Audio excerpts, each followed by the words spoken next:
السلام علیکم ورحمۃ اللہ وبرکاتہ۔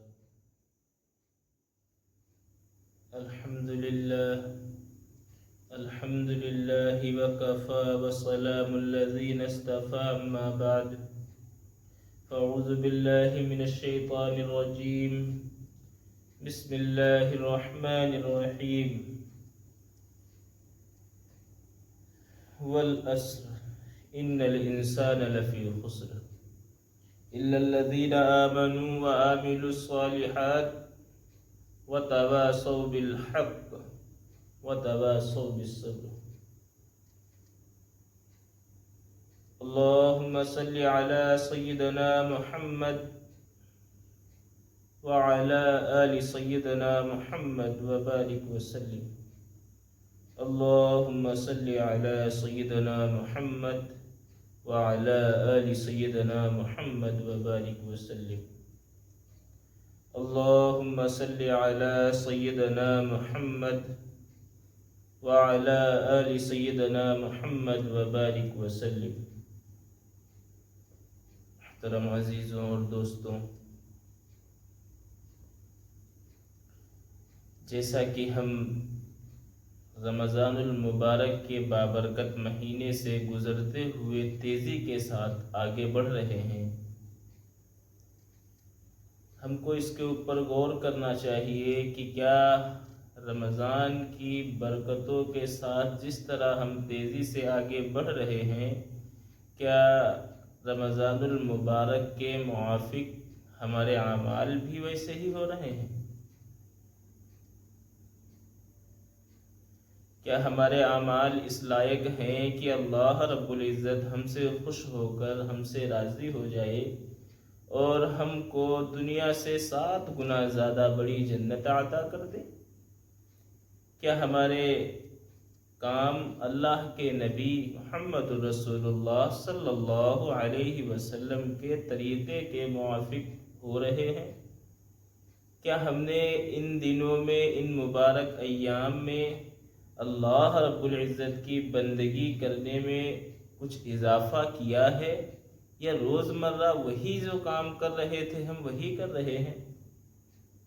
ذرا ہم اس کے اوپر اپنی نظر کے گھوڑوں کو دوڑائیں اور غور کریں کہ گزشتہ زندگی کے مقابلے رمضان المبارک کے ان مبارک ایام کے اندر کون کون سی عبادتیں ہم مزید اللہ رب العزت کی رضا کو حاصل کرنے کے لیے کر رہے ہیں، کیونکہ یہ مہینہ ایک ایسا مہینہ ہے، اس مہینے کے اندر سیل لگی ہوئی ہے اعمالوں کی۔ نیکی آپ 1 کریں، اجر 70 کا پائیں۔ نیکی آپ 1 کریں، اجر 70 کا پائیں۔ تو یہ اللہ رب العزت کی جانب سے بندوں کے لیے اور خصوصاً اس محمدیہ امت کے لیے یہ کھلا ہوا انعام ہے کہ میرے بندو اور اے میرے محبوب، آپ فکر نہ کریں، میں آپ کی امتیوں کو تنہا نہیں چھوڑوں گا۔ یہ اسی بات کی دلیل ہے کہ اللہ رب العزت نے ہم کم عمر والے انسانوں کے لیے اللہ رب العزت نے کم مدت میں کتنے بڑے بڑے انعام رکھ رکھے ہیں۔ یہ عشق کا تقاضا ہے میرے محبوب سے۔ یوں تو اللہ رب العزت کے کلام میں ہر ادا پہ، ہر بات پہ اللہ کے محبوب علیہ السلام کا عشق جھلکتا ہے کہ اللہ اپنے محبوب سے کس قدر محبت کرتا ہے۔ اور محمد رسول اللہ صلی اللہ علیہ وسلم کی احادیث سے یہ چیز بھی جھلکتی ہے کہ آقائے مدنی محمد عربی صلی اللہ علیہ وسلم ہم امتیوں سے کتنی زیادہ محبت کرتے ہیں، کتنی زیادہ فکر رکھتے ہیں۔ یہ ہم سب کو پتہ ہے یہ سب چیزیں، لیکن کام پھر بھی ہم یہودیوں کے طرز پہ کرتے ہیں، کام پھر بھی ہم غیروں کے موافق کرتے ہیں، غیروں کے طرز اپناتے ہیں، غیروں کے طریقے اپناتے ہیں۔ تو پھر یہی ہوگا، ہمارا اصل گھر تو ہم کو ملے گا نہیں، جو اصل نہیں ہے ہم اس کے مستحق ضرور ہو جائیں گے۔ ابا آدم علیہ نبی علیہ السلام کو اللہ رب العزت نے پیدا فرمایا اور پھر بی بی حوا کو پیدا فرمایا، اور پھر اللہ رب العزت نے آبا آدم علیہ نبی علیہ السلام کو جنت میں جگہ عطا فرما دی کہ اب آپ یہاں رہیں۔ اور ایک ممنوع درخت تھا جس کے بارے میں اللہ نے ابا آدم سے بتا دیا تھا کہ دیکھو اے میرے بندے، آپ یہ درخت مت کھانا، ورنہ یہ درخت کھاؤ گے تو اس کی وجہ سے آپ کو سزا ملے گی۔ چنانچہ شیطان بھی بڑا شاطر تھا۔ ہوتا ہے نا، اس دنیا کے اندر بھی شیطان انسانوں کی شکل میں ہوتے ہیں۔ وہ کیسے ہوتے ہیں؟ وہ اس طرح سے ہوتے ہیں، مثال کے طور پر کوئی مولوی اگر کوئی ہیرو کی بائک لے لے، ہیرو ہانڈا، اب ہانڈا الگ ہے ہیرو الگ ہے، وہ ہیرو نہیں ہے۔ اگر کوئی مولوی اسپلینڈر بائک لے آئے تو بعض دیکھنے والوں کے دلوں کے اوپر چھریاں چل جاتی ہیں کہ مولوی صاحب رمضان آئے نہیں کہ بائک لے آئے۔ بھائی لے آئے تو آپ کو کس بات کی جلن ہو رہی ہے؟ اور یہ آپ کو اختیار کس نے دے دیا ہے کہ آپ اس کے اوپر انگلیاں اٹھائیں؟ وہ کس پیسے سے لا رہا ہے، کس پیسے سے نہیں لا رہا ہے؟ آج ہم نے جو باتوں میں اپنی شریعت کو بنا رکھا ہے وہ عادت بنا رکھی ہے، عادت ہی کو شریعت سمجھ بیٹھے ہیں ہم لوگ، اسی وجہ سے ہم خسارے میں ہیں۔ اور یاد رکھنا، خسارے سے مراد وہی خسارہ ہے۔ مثال کے طور پر کوئی بزنس مین ایک بزنس شروع کرے اور اس میں وہ دن بہ دن نیچے گرتا ہوا چلا جائے تو وہ اپنے آپ کو کیا کہے گا کہ میں لاس میں جا رہا ہوں؟ لاس کا معنی ہی خسارہ ہوتا ہے۔ اسی طریقے سے اللہ رب العزت نے اس دنیا کے اندر جو ہم انسانوں کو بھیجا ہے تو اللہ بھی زمانے کی قسم اٹھا کر کے کہہ رہا ہے بے شک انسان خسارے میں ہے۔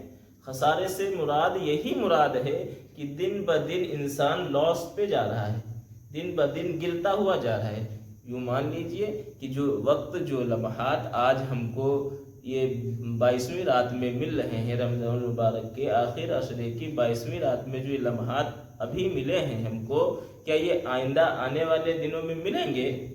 نہیں ملیں گے۔ تو خسارے تو ہوں گے ہی جب ہم محنت نہیں کریں گے، جب ہم توبہ اللہ نہیں کریں گے، جب ہم کلام اللہ کو اٹھا کر نہیں دیکھیں گے، جب ہم نوافلوں کا ذوق نہیں رکھیں گے، جب ہم سنت رسول اللہ کو ضائع کریں گے، تو خسارے میں ہم نہیں ہوں گے تو کون ہوگا؟ میں بات یہ عرض کر رہا تھا کہ چنانچہ اللہ رب العزت نے ابا آدم علیہ نبی علیہ السلام کو جنت میں رہنے کے لیے جگہ عطا فرما دی، تو ایک ہمدرد تھا جس کی عبادت کا کوئی انتہا نہ تھی، جو آگ سے بنایا گیا تھا۔ تو اللہ رب العزت نے جب ابا آدم علیہ نبی علیہ السلام کو بنایا تو اس آگ سے بنائی ہوئی مخلوق یعنی شیطان سے کہا گیا کہ آپ بھی آدم کو سجدہ کریں۔ تو شیطان نے پلٹ کے جواب دیا میں تو آگ سے پیدا ہوا ہوں، میں کیسے سجدہ کر سکتا ہوں؟ بس اس بات پر اللہ کو چلا لایا اور اللہ نے اس کو اپنی بارگاہ سے ملعون قرار دے دیا، بھاگ جا، دفع ہو جا۔ تو اسی وقت اس ملعون نے یہ قسم کھائی تھی اللہ کی عزت اور عظمت کی کہ اللہ میں قیامت تک آنے والے تمام انسانوں کو آپ کے خلاف برگلاتا رہوں گا۔ کیا کروں گا؟ برگلاتا رہوں گا۔ چنانچہ ابا آدم علیہ نبی علیہ السلام جب جنت میں رہنے لگے تو یہ بات جو شیطان تھا اس کو کھٹکنے لگی، دیکھو میں کیا تھا اور کیا ہو گیا، اور یہ انسان مٹی سے بنایا گیا اور اس کو اللہ نے دیکھے جنت میں رکھ رکھا ہے۔ تو وہ بار بار آتا، بار بار کہتا آ کر کے، وساوس ڈالتا آ کر کے، جس طرح انسانوں کے ذہنوں میں اور دلوں میں وساوس پھونکتا ہے، اس طریقے سے ابا آدم کے ذہن میں اور دل میں وساوس پھونکنے لگا۔ جب وہ پھونکنے لگا تو ابا آدم علیہ نبی علیہ السلام تو جانتے تھے، لہٰذا انہوں نے تو منع کر دیا۔ بعض دفعہ ایک بار ہو، دو بار ہو، تین بار ہو، منع کرتے رہے ہوں گے، لیکن جو ہماری پیاری اماں تھیں ان سے آ کر کے کہا کیا آپ نہیں چاہتی ہو جس طرح تمام فرشتے سجدے میں پڑے ہیں، کوئی رکوع میں پڑا ہے، کوئی تسبیح بیان کر رہا ہے، کوئی اللہ کے حدود قیام کر رہا ہے، کیا تم نہیں چاہتے ہو کہ اللہ رب العزت نے، جس رب نے آپ کو اتنا بڑا مقام دیا، کو پیدا کیا اور جنت میں رکھا، کیا آپ نہیں چاہتے ہو کہ آپ لوگ بھی اس طرح تسبیح بیان کرو؟ دیکھیں ارادہ تو نیک، انسان کے اوپر جو شیطان کا حملہ ہوتا ہے وہ انسان کی شکل اور صورت کے اعتبار سے ہوتا ہے۔ اب مثال یوں لے لیجئے، اگر شیطان کو کسی عالم کو برگلانا ہو تو عالم کے پاس جائے گا تو اس کے علم کے حساب سے اس کے دل میں فطور ڈالے گا، نہ کہ عالم سے یہ کہے گا کہ آپ جا کر جھوٹ بولو، نہ کہ عالم سے یہ کہے گا کہ آپ جا کے فلاں کے تھپڑ مارو، نہ ہی یہ کہے گا آپ حرام کھاؤ، بیاج کھاؤ، سود کھاؤ، کیونکہ پتہ ہے نا کہ عالم ہے، یہ جانتا ہے حرام چیز ایسا ہوتا ہے، یہ چیز ایسی ہوتی ہے۔ تو لہذا شیطان بھی بہت بڑا عالم، وہ انسان کو اسی کے حساب سے اس کے دل میں وساوس ڈالتا ہے تاکہ اس کو برگلانے میں آسانی ہو جائے۔ چنانچہ ابا آدم علیہ السلام بار بار دیکھتے فرشتوں کو، ان کے اندر ذوق اٹھتا کہ میں بھی ان کی طرح اللہ کی تسبیح بیان کروں، تو ان کے اندر یہ بات ڈال دی کہ اگر آپ لوگ چاہتے ہو کہ آپ بھی ان کی طرح تسبیح بیان کرو تو اس کے لیے آپ کو ہمیشہ کے لیے جنت میں رہنا پڑے گا۔ چنانچہ اما حوا علیہ السلام نے ابا آدم سے کہا کہ ہاں یہ بات تو ٹھیک کہہ رہا ہے، لگ تو خیر خواہ رہا ہے ہمارا، بھائی ہم بھی چاہتے ہیں کہ ہم اللہ کی تسبیح بیان کریں۔ تو اس نے کہا کہ آپ یہ درخت کھا لیجئے۔ اب وہ درخت جو اللہ نے منع کیا تھا، جو چیز منع کی تھی، اب دیکھیے اس وقت اس شیطان نے ان کے دل میں اور ان کے ذہن میں اس طرح فطور بھرا، نیکی کا اس طرح فطور بھرا کہ وہ ذہن سے بات ہی نکل گئی کہ اللہ نے ہم کو منع کیا تھا۔ چنانچہ ابا آدم نے اور اما حوا نے وہ درخت کھا لیا۔ اب ادھر کھانا تھا کہ ادھر کپڑوں کا اترنا تھا، کپڑوں کا اترنا تھا کہ فوراً اللہ رب العزت نے ان کو زمین پہ بھی اتار دیا۔ کیا ہوا؟ کام شیطان ہمارا خیر خواہ کر کے کرے گا، لیکن کرے گا ہمارے مخالف۔ اسی طریقے سے انسان کے اندر یہ فطور ڈال دیتا ہے کہ دیکھو فلاں شخص تھا اور اس کے پاس یہ چیز نہیں تھی اور یہ چیز ہو گئی ہے، لہٰذا اب تمہارے دل کے اندر ایک کھولن سی مچ جائے گی، آگ لگ جائے گی، ہائے ہم نہیں لے پائے، ہم ابھی سائیکل سے چل رہے ہیں، وہ بائک سے چل رہا ہے۔ تو یہ گناہ ہے۔ کیا ہے؟ حسد گناہ ہے، اور ایک حسد ایسی چیز ہے جو نیکیوں کو اس طرح کھاتی ہے جس طریقے سے دیمک کھاتی ہے لکڑی کو۔ تو میرے بھائیوں، اس مبارک مہینے کے اندر ہم کو اپنے قدم کو اس طرح پھونک پھونک کے رکھنا ہے کہ ہم نیکی بھی کرتے رہیں اور گناہوں سے بھی بچتے رہیں۔ آپ دو الفاظ کسی غیر کے بارے میں کہہ دیں، اسی لیے شریعت نے منع کر رکھا ہے کہ آپ کسی کی غیر موجودگی میں کسی کے بارے میں کوئی کلام نہ کریں۔ سب سے بہترین طریقہ یہی ہے غیبت سے بچ جانے کا، برائی سے بچ جانے کا۔ حدیث بھی ہے، صحابہ نے پوچھا یا رسول اللہ، اگر کسی انسان کے اندر کوئی عیب ہو اور میں اس عیب کو اس کے بعد اس کے پیٹھ پیچھے بیان کروں تو کیا یہ بھی غیبت ہوگی؟ رسول اللہ صلی اللہ علیہ وسلم نے ارشاد فرمایا، جی ہاں وہی تو غیبت ہے۔ جو انسان جس انسان کی بات جس انسان کی پیٹھ پیچھے کی جائے، اگر وہ بات اس انسان کے منہ پہ کی جائے اور اس کو بری لگے تو یہ بری لگنے کی علامت ہی یہی ہے کہ آپ اس کی پیٹھ پیچھے برائی کر رہے ہیں۔ اور اگر اس کے اندر وہ عیب نہ ہوتا پھر آپ اس عیب کو کہتے تو یہ تو بہتان ہو جاتا ہے، تو اس سے بھی بڑا گناہ ہے۔ تو کتنی چیزیں بتا گئے؟ دو چیزیں بتا گئے، ایک غیبت سے بھی بچنا ہے اور دوسرا حسد سے بھی بچنا ہے، جلن سے بھی بچنا ہے۔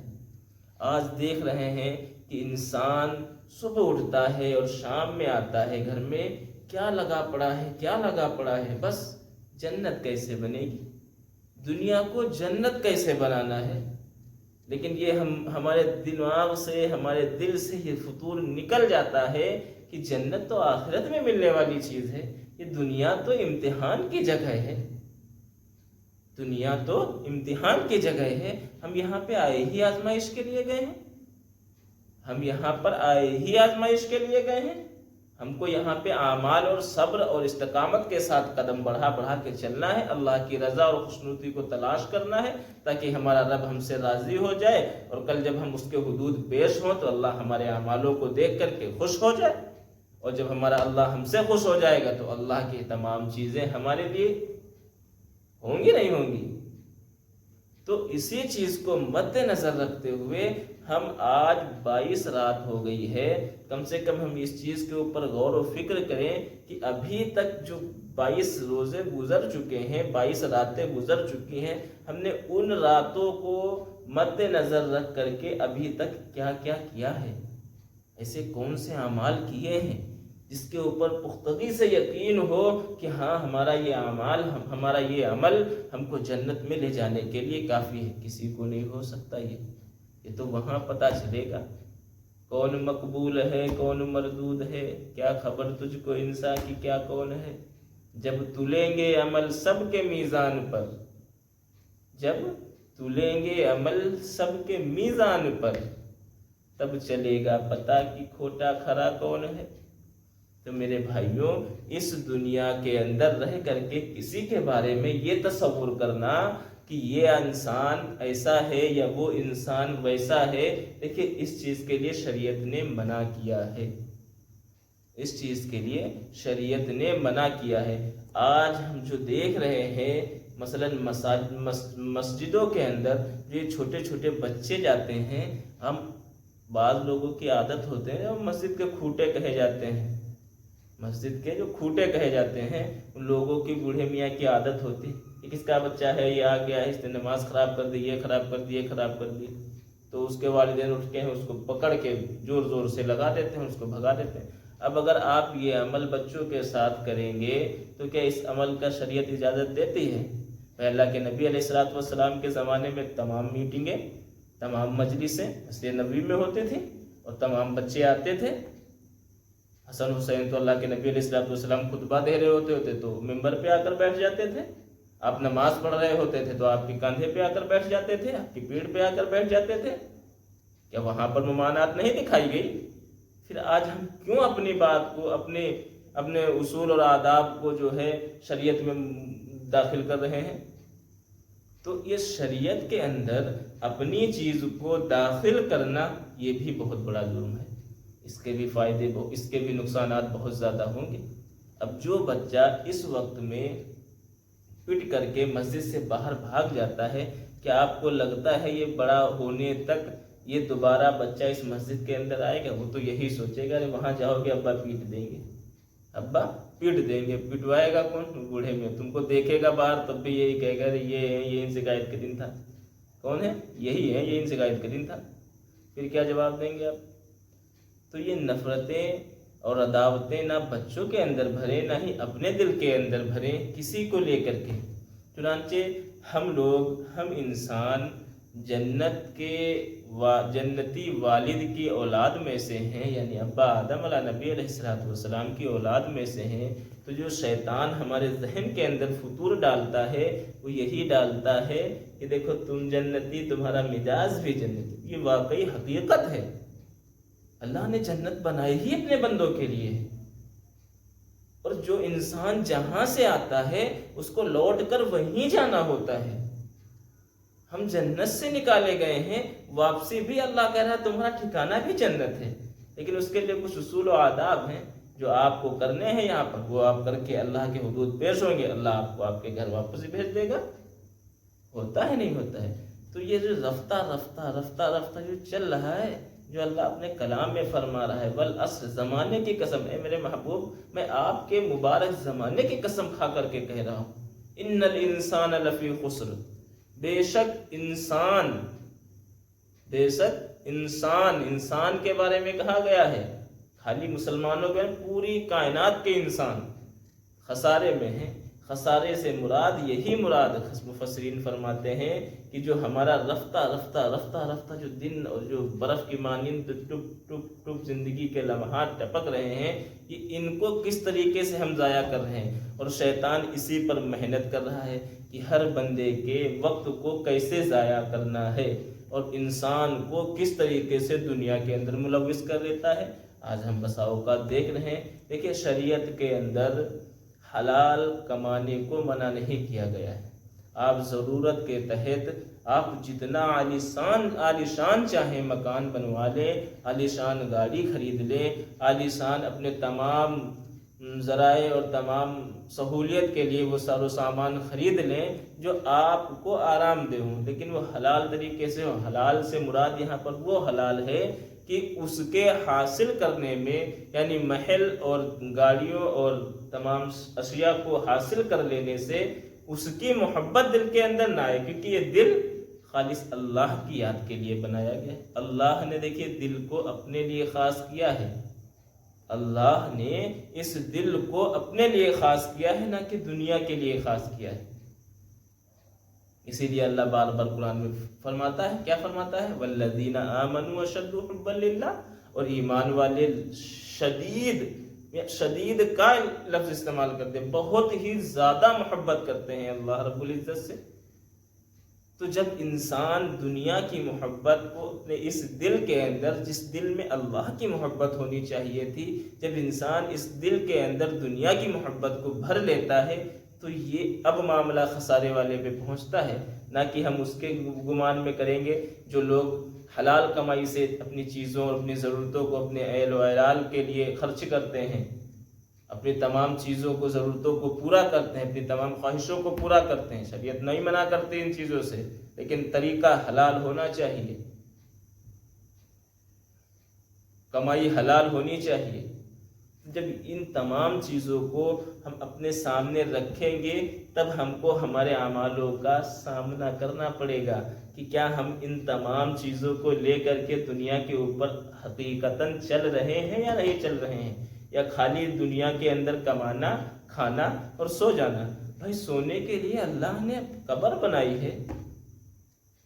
دیکھیے انسان نہ ہی کوئی درخت ہے کہ وہ کھڑا رہے، نہ ہی کوئی پتھر ہے کہ وہ پڑا رہے۔ یہ انسان اللہ رب العزت کی وہ اشرف المخلوقات ہے جس کو اللہ رب العزت نے خالص اپنی عبادت کے لیے پیدا فرمایا ہے، اور عبادت کے اندر جو شریعت کے اندر احکام لاحق ہوتے ہیں بندے کے اوپر، مثال کے طور پر بیوی بچوں کا پیٹ پالنا، بیوی بچوں سے محبت کرنا، والدین کا حق ادا کرنا، والدین کی خاطرداری کرنا، اور اپنے مہمانوں کا اکرام کرنا، اپنے دوست و احباب کی عزت کرنا، بڑوں پر رحم کرنا، چھوٹوں پر شفقت کرنا، یہ تمام چیزیں شریعت میں آ جاتی ہیں۔ ان سب چیزوں کا تعلق اللہ رب العزت کی ذات سے ہے۔ ان سب چیزوں کو اگر آپ اپنائیں گے تو اللہ رب العزت تک پہنچیں گے، اور اس کے برخلاف اگر آپ جائیں گے، نہیں بھائی ہم تو سیٹ صاحب ہو گئے ہیں، جس طرح شداد نے کہا تھا۔ کیا کہا تھا شداد نے؟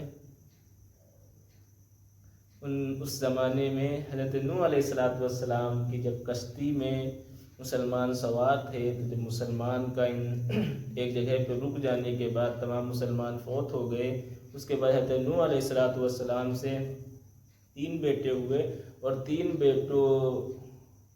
بیٹوں میں سے ایک بیٹے کی اولاد میں سے یہ شداد آتا ہے۔ کون آتا ہے؟ شداد۔ وہ 3 بیٹے ہیں، اس کی بڑی لمبی تفسیر ہے۔ ایک عرب کی طرف جانب گیا، ایک ترک میں گیا، اور ایک کسی اور جگہ پہ گیا۔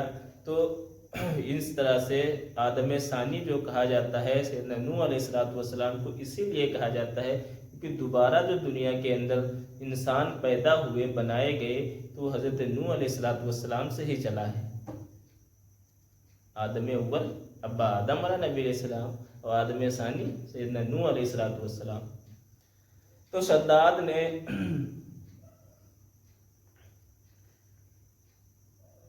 شداد سے اس وقت کے جو علماء کرام تھے ان لوگوں نے کہا کہ دیکھو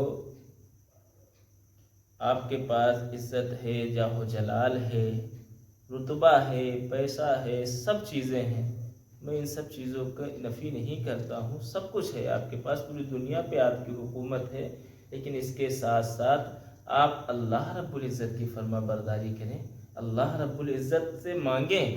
اللہ رب العزت اس کے بدلے میں جب آپ اس کا شکر ادا کریں گے، ان نعمتوں کی تعظیم میں اللہ کے سامنے جھکیں گے، اللہ کا شکر ادا کریں گے، تو اللہ رب العزت تم کو اس کے بدلے میں جنت عطا فرمائے گا۔ اب شداد نے جو یہ جنت لفظ ہے اس چیز کو سنا ہی نہیں تھا۔ جب علماء سے بات سنی جنت تو پوچھا جنت کیا ہوتا ہے؟ تو علماء جو اس وقت کے لوگ تھے، جو حضرت نوح علیہ السلام نے جو کچھ بتایا ہو، تو ان لوگوں نے بتایا کہ دیکھو جنت اس طرح کی ہوتی ہے، سونے چاندی سے بنی ہوئی ہوتی ہے، اور اس میں طرح طرح کے مشروبات کی نہریں ہوتی ہیں، اور طرح طرح کے پانی ہوتے ہیں، طرح طرح کے پرندے ہوتے ہیں، طرح طرح کی تمام چیزیں کھانے والی ہوتی ہیں، اور اس طرح سونے چاندی سے لے کر کے یہ سب چیزیں بنتی ہیں۔ تو شداد نے کہا کہ رہی بات جنت کی، ہمارے پاس ہے تو سب کچھ، جنت میں یہی تیار کر لوں گا۔ چنانچہ اس طرح رابطہ چلتا رہا، اور اس میں تقریباً بہت ہی بڑی جگہ میں شداد نے جنت کو بنوایا، اور جنت کو بنوانے میں جو تاریخ میں کتابوں میں جو یہ بات آتی ہے کہ تقریباً 300 برس لگ گئے۔ اچھا، اس وقت کے جو لوگ ہوا کرتے تھے بڑے طاقتور ہوا کرتے تھے، اور ان کی عمریں بڑی لمبی 300 500 900 سال۔ جو شداد کی عمر لکھی گئی ہے وہ یہی لکھی گئی ہے کہ وہ تقریباً 900 سال تک زندہ رہا تھا، 900 سال تک۔ سیدنا نوح علیہ السلام کی جو عمر تھی وہ 1050 سال روایت میں آتا ہے، باقی اللہ کو زیادہ بہتر پتہ ہے، روایتوں سے یہی ملتا ہے۔ چنانچہ شداد نے 300 سال مسلسل کام کر کے پوری دنیا کے ماہرین کو بلا کر کے اور کتنے لیبروں کو لگا کر کے اس نے یہ جنت تیار کروائی۔ جنت میں تفصیلات میں یہ آتا ہے کہ ایک اینٹ سونے کا بنوایا اور ایک اینٹ چاندی کا، اس طریقے سے پوری جنت کے اندر اینٹ لگوائی، اس میں طرح طرح کی چیزیں لگوائیں، اتنی عالی شان جنت بنوا کے تیار کی ہے۔ تو جب وہ تیار ہو گئی تو اس شداد نے ان علماء کو بلایا، کہا دیکھو میں نے جنت تیار کر لی، لہٰذا ان کو بلاؤ اور ان کو ساتھ میں لے کر ہم اندر داخل ہوں گے۔ ابھی داخل نہیں ہوئے تھے، ابھی دیکھنے والوں کے دل میں آہ امڑ رہی تھی کہ کب میں دیدار کروں گا جنت۔ اس کا نام غالباً ارم رکھا تھا جنت کا۔ تو جو ارم تھی، جنت ارم تھی جو اس نے تیار کروائی تھی، تو اللہ رب العزت کے سامنے جب کوئی بندہ اس طرح بغاوت پہ آتا ہے اور اس طرح کے الفاظ استعمال کرتا ہے تو اللہ رب العزت کی غیرت کا معاملہ ہو جاتا ہے۔ اللہ رب العزت کے سامنے دیکھیے اصرار کرنا، اپنی غلطی کو مان لینا، یہ بہت ہی بڑا ایک اللہ کے حدود قرب حاصل کرنے کا ذریعہ ہے، اور اس عمل پر اڑ جانا کہ نہیں میں نے نہیں کیا ہے، یہ بغاوت کہلاتی ہے۔ چنانچہ جب اس نے تیار کر لی تو پورے علاقے میں یہ خبر ہو گئی۔ تو جب شداد جنت کے اندر جا رہا تھا تو اللہ رب العزت نے ملک الموت سے کہا کہ جاؤ تم جاؤ۔ چنانچہ ملک الموت فقیر کے حال میں آئے۔ اچھا، وہاں پہ جو لوگ تھے بادشاہ کے ارد گرد، تو بڑے عالیشان لباس پہنے تھے، وہ فقیر کی حالت میں آئے۔ تو ایک جنرل آیا، ان سے انہوں نے کہا دیکھیے آپ ابھی نہیں جا سکتے، بادشاہ بڑا خوش ہیں، 300 سال محنت کی ہے اور اس کے بعد یہ جنت تیار کی، لہٰذا آج آپ جا رہے ہیں، آپ ان کے پاس ابھی مانگنے بھیک نہیں جائیں گے۔ تو ملک الموت نے اس طرح آنکھیں دکھائیں، وہ دور گرا جا کر اس کی روح قبض ہو گئی۔ اتنی دیر میں جاتے ہیں، دیکھتے ہیں کہ شداد نے ایک قدم جنت میں ایک قدم جنت کے باہر، اس طریقے سے اس نے یہ چیز رکھ رکھی تھی۔ اتنے میں اللہ کا حکم ہوتا ہے اس کی، اور وہاں پہ تمام کھڑے ہوئے لوگوں کی ایک ایسی چیخ ہوئی جس کی وجہ سے تمام لوگوں کی روحیں قبض ہو گئیں، جنت جنت ہی رہ گئی۔ تو میرے بھائیوں، کہنے کا مقصد ہمارا یہ ہے کہ یہ دنیا اسی شداد کی جنت کے مانند ہے۔ اس دنیا کے اندر آپ کتنی ہی محنت کر لیں، کتنی ہی مشقتیں اٹھا لیں، کتنی ہی عزائم برداشت کر لیں، کتنی راتوں کو آپ ضائع کر لیں، جگ لیں، محنت کر لیں، گھروں کو چھوڑ کے آپ جائیں، لیکن یہ سب فنا ہو جائے گی اسی جنت کی طرح جس طرح شداد نے بنوائی تھی۔ اگر اللہ رب العزت کی رضا کے حساب سے آپ چلیں گے، شریعت کے احکام کو بجا کر آپ کریں گے، سنت کے موافق قدم رکھیں گے، تو اللہ رب العزت آپ کو دنیا سے 7 گنا زیادہ بڑی جنت عطا فرمائے گا، اور وہ جنت ایسی جنت جو ہم سے کبھی واپس لی ہی نہیں جائے گی۔ یہ دنیا تو باقی رہنے کی کوئی جگہ ہے، کوئی باقی رہنے کی جگہ نہیں ہے۔ کیا ہوا 350 سال اس نے بنوایا تھا؟ چنانچہ روایتوں میں آتا ہے کہ ملک الموت سے پوچھا گیا کہ آپ کو اچھا جو روح نکالتے ہو، تو غالباً اللہ نے پوچھا یا کسی نے پوچھا ان سے، اللہ رب العزت نے پوچھا، تو ان سے پوچھا گیا کہ آپ کو روح نکالتے وقت کبھی کسی کو تکلیف ہوئی ہے کہ ہاں اس کی روح نکال رہے ہیں؟ تو ملک الموت نے کہا کہ ہاں ہمیں 2 لوگوں کی روح نکالتے ہوئے بڑی تکلیف ہوئی۔ فرمایا کون کون تھے وہ؟ فرمایا ایک مرتبہ سمندری سفر کے اندر ایک عورت حمل سے تھی اور اس نے فوراً ہی بچے کی ولادت ہوئی، اور اس کے بعد فوراً ہی آپ کا حکم ہوا کہ جائیے اور اس کی روح قبض کر لیجیے۔ لہٰذا میں نے جب اس بچے کی طرف دیکھا کہ معصوم بچہ 20 دریا کے اندر، 20 سمندر کے اندر تیر رہا ہے، ہم اس کی ماں کو اگر روح نکال لیں گے، موت دے دیں گے تو اس کا کیا بنے گا؟ لہٰذا لیکن حکم تھا، حکم آپ کا نہیں ٹال سکتے یا اللہ، لہٰذا میں نے اس کی بھی روح قبض کر لی۔ تو مجھے وہاں پہ بڑی تکلیف ہوئی تھی، اور دوسری تکلیف مجھے تب ہوئی جب میں شداد کی روح نکالنے گیا تھا۔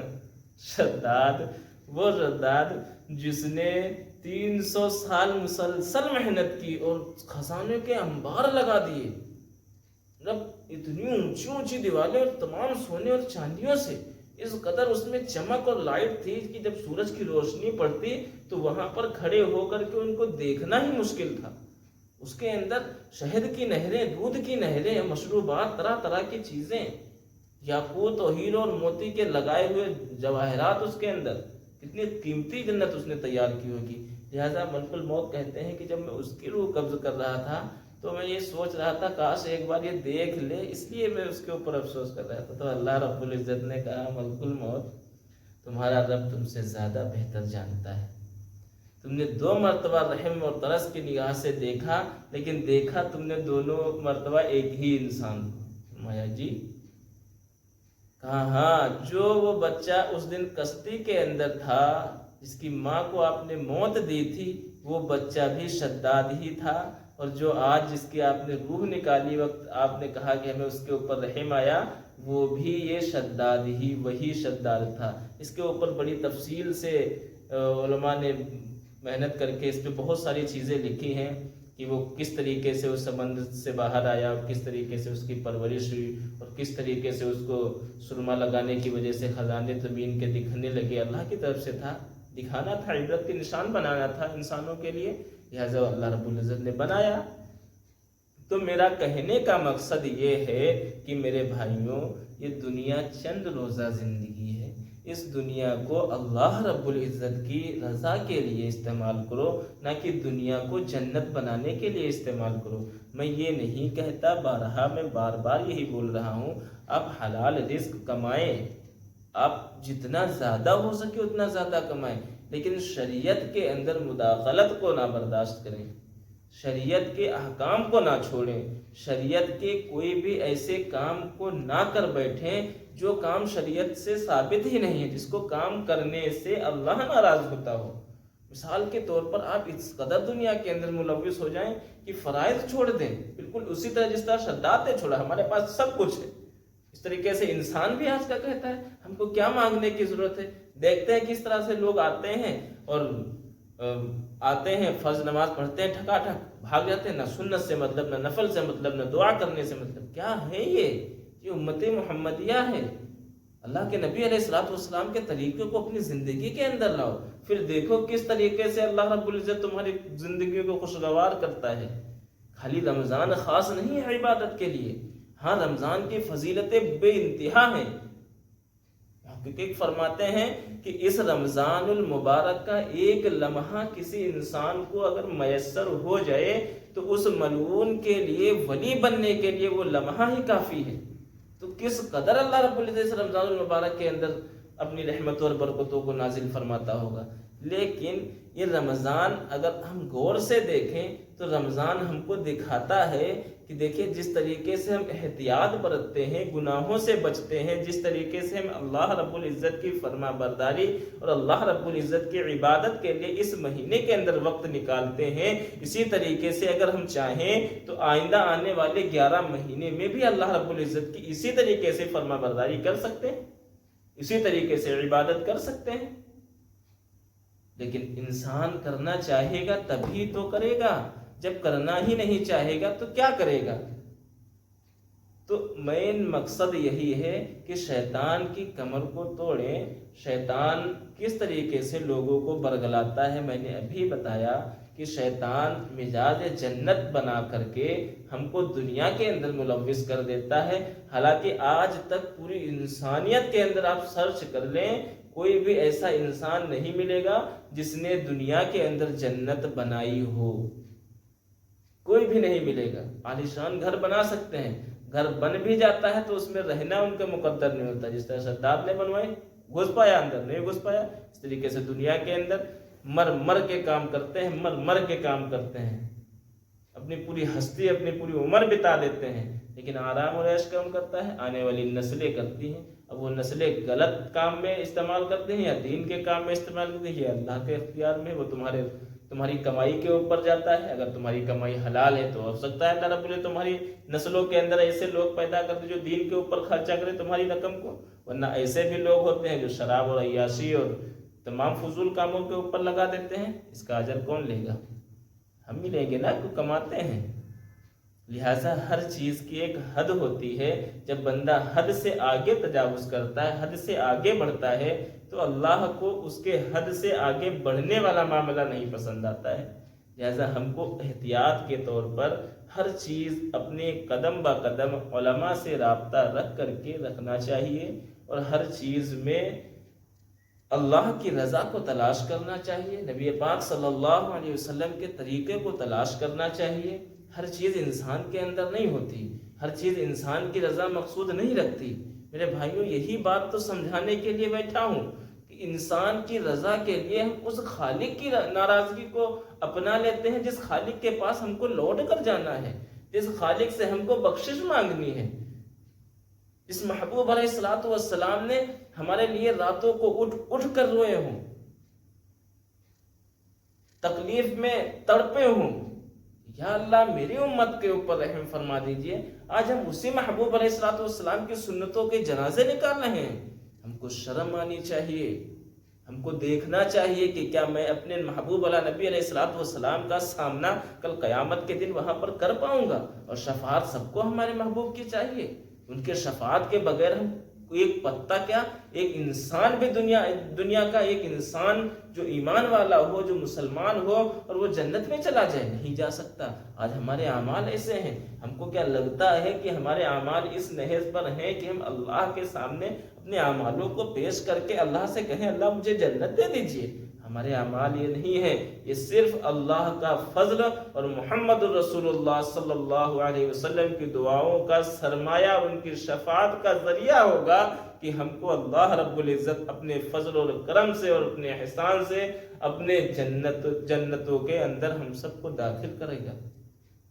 تو اس کے لیے دوستو ہم محنت کتنی کر رہے ہیں، اس کے اوپر غور کرنا ہے۔ یہی بار بار کہا جا رہا ہے والعصر، قسم ہے زمانے کی، ان الانسان لفی خسر، بے شک انسان خسارے میں ہے۔ جو انسان خسارے میں ہوتا ہے، جو چیز ہمارے اندر سے نکل جاتی ہے، ضائع ہوتی ہے، تو ہم اس کو دن بدن ڈیپ ہوتے جاتے ہیں، نیچے گرتے جاتے ہیں۔ اسی طریقے سے انسان کو جو اللہ نے وقت اور مہلت دی ہے، دنیا کے اندر بھیجا ہے، تو ہم اس مہلت کو غنیمت سمجھ کر اس کو اصل حقیقت، اصل کام کی طرف لگائیں اور اصل رضا کو تلاش کریں، اللہ کی خوشنودی کو تلاش کریں، محمد الرسول اللہ صلی اللہ علیہ وسلم کے طریقے کو اپنی زندگی کے اندر لائیں، تبھی تو ہمارا بزنس گروتھ کرے گا، تبھی تو ہمارے اعمال گروتھ کریں گے، ورنہ تو پھر ان الانسان لفی خسر، اللہ خود کہہ رہا ہے بے شک انسان خسارے میں ہے۔ اس کے آگے کیا فرمایا؟ الا الذین آمنوا، مگر وہ لوگ جو ایمان لائے۔ اب دیکھیں ایمان والوں کی بات ہو رہی ہے، مگر وہ لوگ جو ایمان لائے، وعاملوا الصالحات، اور نیک اعمال کیے،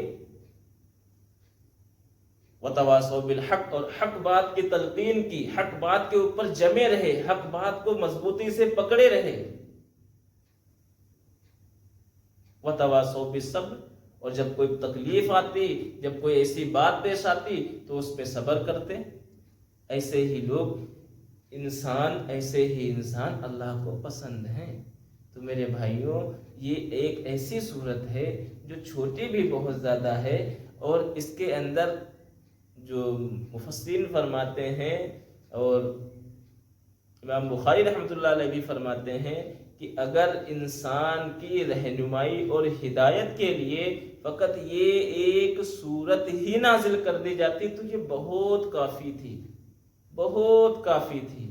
تو میرے بھائیوں میرا کہنے کا مقصد، اصل مقصد یہی ہے کہ ہم کو یہ دیکھنا پڑے گا، جس طریقے سے ہم انسان دنیا کے اندر رہ کر کے یہ چیز دیکھتے ہیں کہ ہمارا یہ کام فلاں کام ہے، اس میں کتنا نفع ہو رہا ہے، کتنا نقصان ہو رہا ہے، تو اسی طریقے سے ہم کو اپنی زندگی کے اوپر، ہم کو اپنے دنوں کے اوپر، ہم کو اپنے اعمالوں کے اوپر، ہم کو اپنے صدقات کے اوپر، ہم کو اپنی زندگی کے اوپر یہ چیز غور کرنی پڑے گی کہ ہمارے اعمال اللہ کے حدود کتنے قبولیت کا صرف رکھتے ہیں اور کتنے نہیں قبول کیے جاتے ہیں، کہ کتنے اعمال ہم اللہ کی رضا کے لیے کر رہے ہیں اور کتنے اعمال ہم اس فانی دنیا کے لیے کر رہے ہیں۔ اگر ہم اس چیز کا خیال رکھیں گے تو اللہ رب العزت سے امید ہے کہ یہ ہم تمام انسانوں کے لیے ایک بہترین ذریعہ ہو جائے گا، جس کی وجہ سے ہم اللہ کی فرما برداری کر سکتے ہیں۔ ہے نہیں ہے؟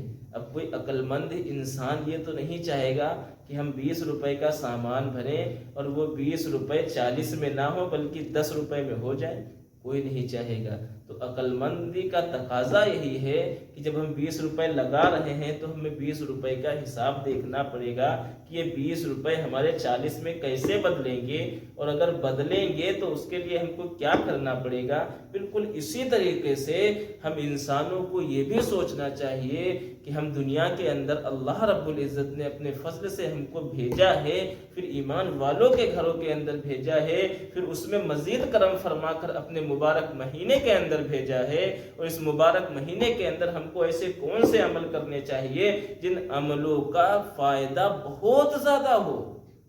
دیکھیے سونا مقصود نہیں ہے، آپ سو تو روز ہی رہے ہیں، لیکن کچھ دن اللہ نے ایسے بنائے ہیں تو کیوں نہیں لیتے ہو؟ ابھی کوئی انسان دنیاوی کاروباری کوئی ایک چیز کے اوپر ایک چیز کو فری کرتا ہے، کس طرح دوڑے دوڑے بھاگے بھاگے پھرتے ہیں کہ دیکھو وہاں پہ ایک چیز لو 2 چیزیں ملتی ہیں، ارے یہاں ایک چیز لو اور 70 چیزیں لو، کیا اس سے بھی زیادہ کوئی آفر دے گا؟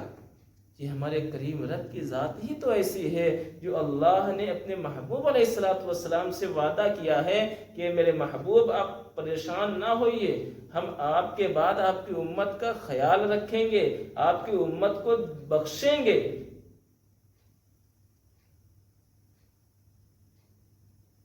تو عزیزوں اور دوستوں ہم کو یہ چیز غور کرنی چاہیے کہ دیکھیے ہمارے کس طریقے سے 22 دن گزر گئے رمضان المبارک کے، اور ہم سے جو عبادت ہونی چاہیے تھی وہ ہم نہیں کر پائے ہیں، لہٰذا اب جو بچے ہوئے 7-8 دن ہیں اس میں اللہ رب العزت کے سامنے اس طرح تڑپ کے مانگیں اور اللہ کے حدود اس طرح پیش ہوں جس طرح سے ایک مجرم پیش ہوتا ہے، اللہ کے حدود اس طریقے سے پیش ہوں کہ اللہ ہم خطاوار ہیں، سیاہکار ہیں، ہم اب تک غفلت میں پڑے رہے لیکن آج ہم آپ کے در پہ آئے ہیں، آج ہم کو معاف فرما دیجیے۔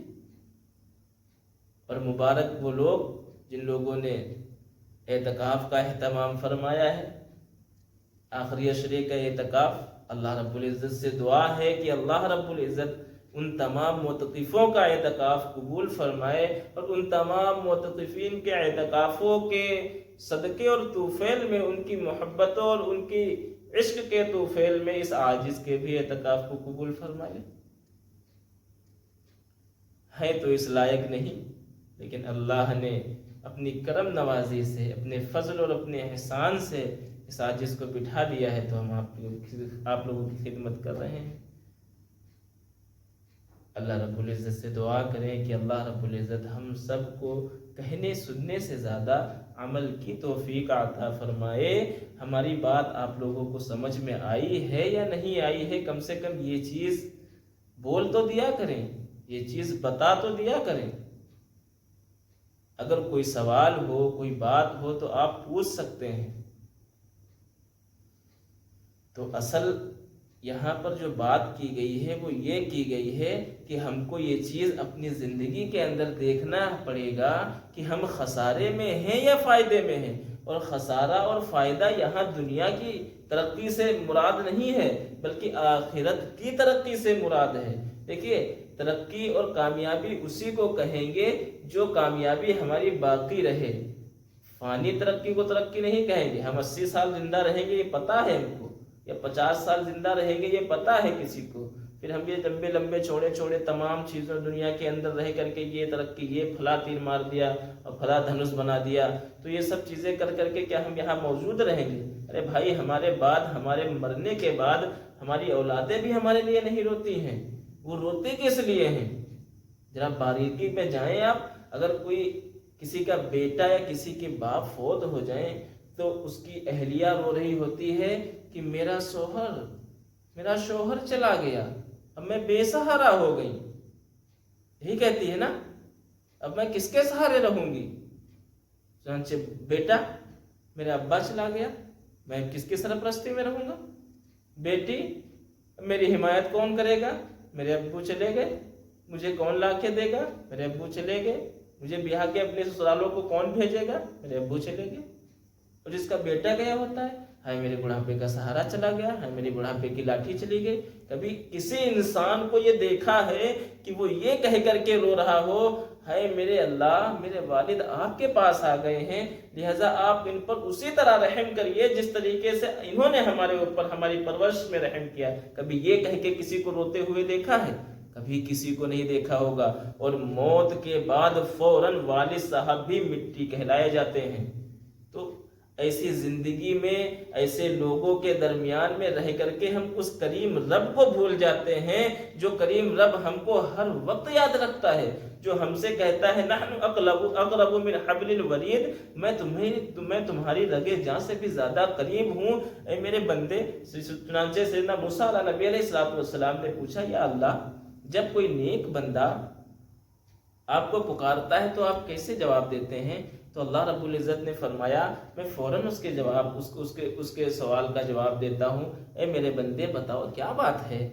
پھر موسیٰ نبی علیہ السلام نے پوچھا, کیا اللہ کہ اگر کوئی بد بندہ, برا بندہ جو زمانے کی طرف مائل ہو, جب ویسا بندہ آپ کو کسی ایسے حال میں پکارتا ہے جب اس کو ضرورت ہوتی ہے, تو آپ اس کے سوال کا کیا جواب دیتے ہیں؟ تو اللہ رب العزت کی محبت پہ قربان جاؤں میں, وہ میرا کریم رب اتنی محبت سے انداز میں کہتا ہے. محققین بتاتے ہیں کہ اللہ رب العزت اس وقت فرماتے ہیں, موسیٰ جب کوئی برا انسان, جب کوئی بد اعمال انسان, جب کوئی جو مجھ سے دور ہو وہ بندہ میرا جب مجھے پکارتا ہے یا اللہ, تو میں اپنے اس بندے سے کہتا ہوں یا عبادی 3 مرتبہ, اے میرے بندے, اے میرے بندے, اے میرے بندے. بول کیا بات ہے؟ کیا اس سے بھی زیادہ کوئی محبت کرنے والا ہم کو اس دنیا میں ملے گا؟ کیا اس سے بھی زیادہ ہم کو کوئی محبت کرنے دینے والا اس دنیا میں ملے گا جو ہمارے قدم قدم پہ ہماری رہبری فرما رہا ہو, جو ہمارے ہر فعل پہ ہماری شفقت کر رہا ہو, جو ہمارے کھوٹے عملوں کو بالکل اسی طرح قبول کر رہا ہو جس طریقے سے باپ اپنے بچے کی چنگھیٹوں پر انعام دیتا ہے؟ میرے بھائیوں یہ چیز غور کرنی پڑے گی. اس دنیا ذلیل خوار فانی دنیا کو اپنے دل سے نکال کر باہر پھینکیں اور اپنے اوپر غور کریں کہ ہم فائدے میں ہیں یا نقصان میں ہیں. یہ چیز آپ کو خود پتہ چل جائے گی کہ آپ فائدے میں ہیں یا نقصان میں ہیں. اگر نقصان میں ہو تو کچھ نہیں بگڑا, اللہ کے حدود جائیں. ابھی 8 دن ہیں اور باقی پوری کتنے دن ابھی آپ کو ملے گی اللہ کو بہتر پتہ ہے. ہر روز اللہ سے توبہ کرو, اپنے رب کو منا لو. وہ کریم ذات ہے, جلدی مان جاتا ہے اور دیر میں روٹتا ہے. یہ ادا اللہ ہی کی ہے. اب رحمت کے جو دروازے ہیں پھر کبھی انشاءاللہ میں بتاؤں گا, لہٰذا اب جو بچے ہوئے دن ہیں ابھی اس پر محنت کریں. پھر انشاءاللہ اگلے دن, کل یا پرسوں میں بتاؤں گا آپ کو کہ اللہ رب العزت اپنے بندوں سے محبت کس طرح کرتا ہے, محبت کتنی کرتا ہے. اللہ نے کس طرح سے اپنی رحمت کے دروازوں کو کھول رکھا ہے اپنے بندوں کے لیے. تو میرے بھائیوں گھبراؤ بالکل نہیں, جو ہوا وہ ہوا. اللہ کے حدود پیش ہو جاؤ, اللہ کے سامنے گڑ گڑا کے مانگ لو, وہ تمہارا اللہ ہے. اور اگر اس عاجز کی بھی یاد آ جائے تو اس عاجز کے لیے بھی 2 الفاظ کہہ دیں کہ اللہ اس عاجز کو بھی قبول فرما لیجیے. اللہ آپ لوگوں کی زبانوں میں برکت عطا فرمائے، آپ لوگوں کی دعاؤں میں حصہ عطا فرمائے۔ وما علینا الا البلاغ۔